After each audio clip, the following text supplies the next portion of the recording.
Bonjour à tous, ravi de vous retrouver sur canalturf.com. On va évoquer le programme de ce jeudi 2 janvier avec une réunion principale et un quintet sur les l'hippodrome de Pau.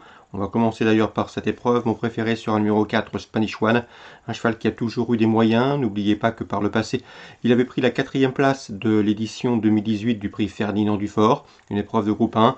Le cheval a effectué une rentrée très encourageante, 3e sur cette piste et à mon avis le lot ici est dans ses cordes. Pas de problème d'aptitude au terrain lourd le concernant.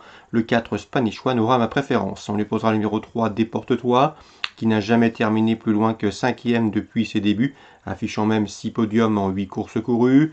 Déporte-toi qui reste sur plusieurs places d'honneur à ce niveau et qui débute ici à Pau avec de sérieuses prétentions. Attention également au numéro 7, Violon de Bréjou, toujours un gant malgré le poids des années, il a 11 ans. C'est un cheval qui avait remporté un quintet plus sur le Steeple à pareille époque l'an dernier sur cette piste paloise. En haie, il a également des références à faire valoir, mieux vaut donc lui accorder crédit, lui qui reste sur une bonne rentrée. Le numéro 10, Deos Gracias, vient de s'imposer, c'était avec de la marge dans un handicap disputé à Bordeaux. En dépit des 8 livres de surcharge encourue, elle me semble en mesure de confirmer tout du moins pour l'obtention d'une très belle place. Attention également pour les accessites au numéro 2, The Golden Boy, a jugé sur sa 3e place obtenue dans un quintet, c'était au mois d'octobre à Auteuil.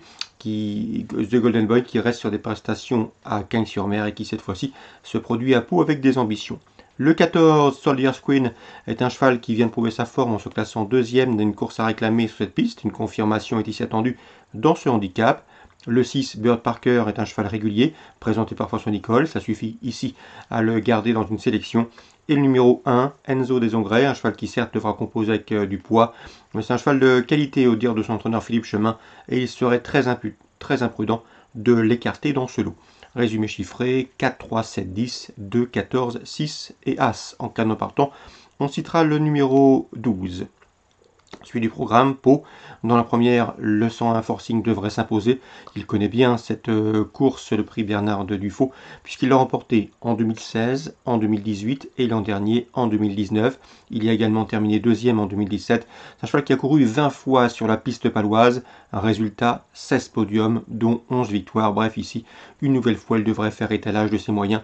Lui qui était réservé pour ce meeting doit pouvoir s'imposer dans cette épreuve, le 101 Forcing. Ensuite, il pourrait être vu et le favori du prochain Grand Prix de Pau.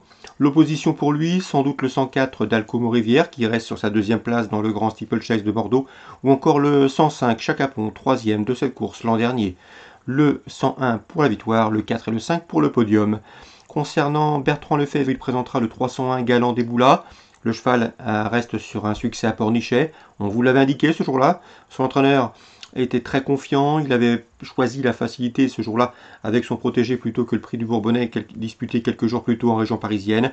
Le cheval avait bien gagné, un cheval qui va ici débuter sur les obstacles, mais il est dressé depuis pas mal de temps, il s'y prend bien, il est un peu prudent, mais il s'y prend très bien, et on a programmé cette course réservée aux AQPS depuis pas mal de temps, bien avant d'ailleurs son récent succès à Pornichet. Ici, ce 301 Galant des Boulas, qui apprécie le terrain, qui possède une pointe de vitesse finale, qui est facile à monter, s'élancera avec l'entière confiance de son entraîneur Bertrand Lefebvre. Attention également au 310 Gémirande, qui reste sur des places intéressantes en plat et qui fait l'objet de prix favorables présentés par la famille Paco. Ce 310 Gémirande sera également l'objet de regard pour ses débuts dans la discipline 301-310. Concernant la 5e, on peut évoquer le 501 Le Grand-Duc. J'ai eu l'occasion d'entretenir avec Philippe Chemin, c'est un cheval qu'il m'a cité en bien, un cheval qu'il aime beaucoup, qui a eu des problèmes de santé, il a maintenant 11 ans, mais le cheval revient à un bon niveau. Sachez qu'on a volontairement réservé et ménagé le cheval en vue de ce meeting palois. Ici l'engagement est intéressant car il affronte a priori des adversaires à sa portée, et à mon avis, ce 401 Le Grand-Duc a les moyens de mettre tout le monde d'accord. Philippe Chemin l'aime beaucoup. Concernant la 8e maintenant, le 808 Balle Réelle mérite crédit. C'est une jument qui avait gagné une course à réclamer sur le tracé qui nous intéresse et depuis elle s'est classée 2e d'un handicap de même facture, toujours sur cette PSF paloise. Seul bémol la concernant, c'est son numéro 14 dans les stalles, en espérant que ce numéro en dehors ne la contraigne pas trop à faire trop d'extérieur. Donc le 808 Balle Réelle. On résume tout ça pour Pau rapidement. La première, le 101 pour la victoire, le 4 et le 5 pour les places. 3e, le 1 et le 10. Dans la 5e, le 501. Dans la 8e, le 808. Concernant Vincennes en Réunion 3, dans la première, j'aime beaucoup Deux pouliches qui viennent de se mesurer pour leur début commun à Vire, c'est le 110 Harley-Rock et le 109 Hydre, première et deuxième à Vire récemment et ils tenteront de confirmer en région parisienne. Dans la troisième, le 306 Hispanien mérite d'être racheté. Il a été disqualifié le jour de ses débuts, mais ce jour-là, il a tout montré. Le cheval a été à peu près disqualifié après 200-300 mètres de course. Son jockey n'a pas entendu qu'il était disqualifié, il a continué le parcours, se classant platonique deuxième ce jour-là. Le cheval à la pointure d'une course comme celle-ci, à mon avis, s'il est sage, il doit pouvoir jouer la victoire. On lui opposera bien sûr le 13 Hurricane Seiji, deuxième ce jour-là de cette course référence. Il était devancé par Hispanien. Hurricane Seiji, qui compte 2 places de deuxième en autant course courue, devrait une nouvelle fois participer à l'arrivée de cette course. 306-313, préférence au 306 Hispanien, qui a montré ses moyens lors de sa disqualification en débutant. Concernant Stéphane Prioul, il aime beaucoup le 407 Hardy Williams. Il était confiant la dernière fois. Le cheval, malheureusement, a été mis hors course par un rival en début de parcours pour passer devant les tribunes. Il faut le racheter. C'est un cheval qui n'a cessé de progresser au cours des dernières semaines.